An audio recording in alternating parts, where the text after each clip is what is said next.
Баршаңызға қайырлы күн достар, каналыма қош келдіңіздер. Бұл рецептің сырты самсаға ұқсайды, бірақ самса емес. Тәтті десерт пісіремін. Және құрамы мен дайындалуы сіздерге қызық болса, видеоны соңына дейін қараңыздар. Қазір ортасын бөліп көрсетемін. Сырты осындай. Қазір ортасын көрсетемін. Мінекей, іші осындай, салмасы вареная сгущенка, грек жаңғағы және мейіз қосылған десерт. Қамыры песочный болып піседі. Міне, ішінде вареная сгущенка көрініп тұр. Өте дәмді десерт. Қазір жасалу жолымен бөлісетін боламын. Ол үшін алдымен қамыр илейміз. Илектен өткізген ұнды ыдысқа салып, осылай үкішті пайдаланамын. Сары майды үкіштен өткізетін боламын. Холодильниктен шыққан салқын сары майды осылай үкіштен өткіземіз.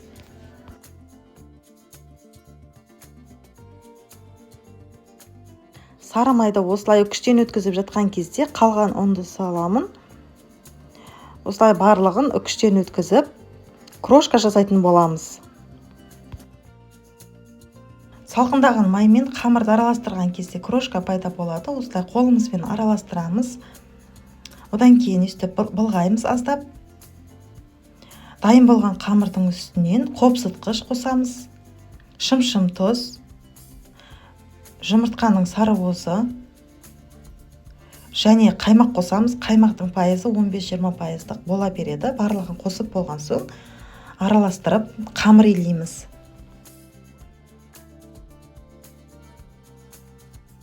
Барлығын араластырып осылай біріктіріп қамыр илейміз.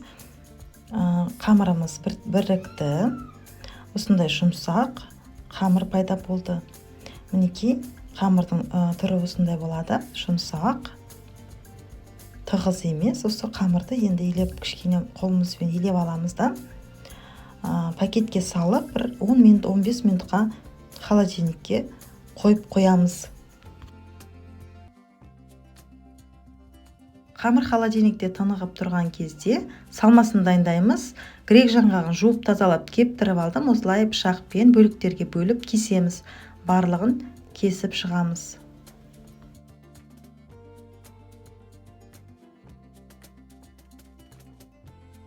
Келесі осындай жеке ыдысқа салмасына қажетті заттарды саламыз. Грек жаңғағын саламыз. Және жуып тазаланған мейізді саламыз. Қара түрінде қолдансаңыз болады. Үстінен осындай вареная сгущенканы салып, барлығын жақсылап араластырамыз.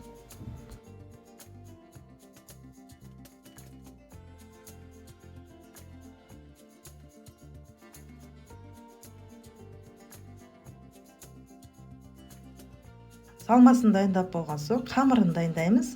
Қамырымыз кішкене тынығып тұрды холодильникте. Осылай пакеттен алып, кішкене ұн себіп, қамырды жаямыз. Екі бөлікке бөліп аламын. Екеуін дөңгелек етіп дайындап аламын.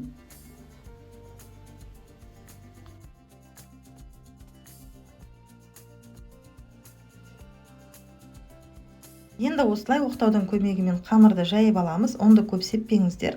Аз ғана сеуіп жайып аламыз. Ұн жабыспайды, жұмсақ. Қамырдың қалыңдығы өте жұқа, өте қалың болмауы керек. Осындай қалыңдықта жайдым, және жайып болған соң осылай дөңгелек етіп барлығын кесіп аламын. Осылай үйдегі дөңгелек пішінді ыдыстарды қолдана береміз. Қандай ыдысыңыз бар, сондай ыдыспен осылай кесіп аламыз барлығын.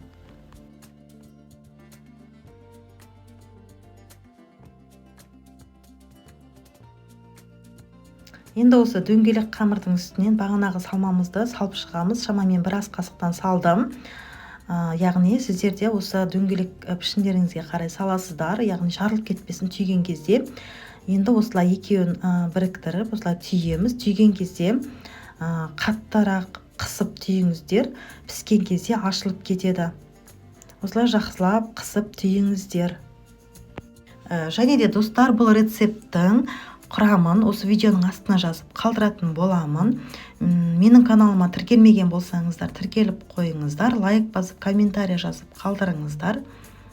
Барлығын осылай жақсылап түйіп шығамыз. Мінекей ең соңғысы қалды. Осылай бірнеше рет қысып түйеміз.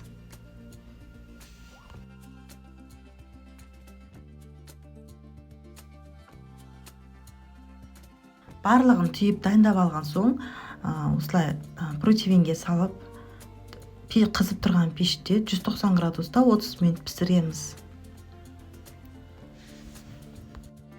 Десерттің барлығын пісіріп алдым. Осылай салқындаған соң үстінен вареный сгущенканы жағып шығамын.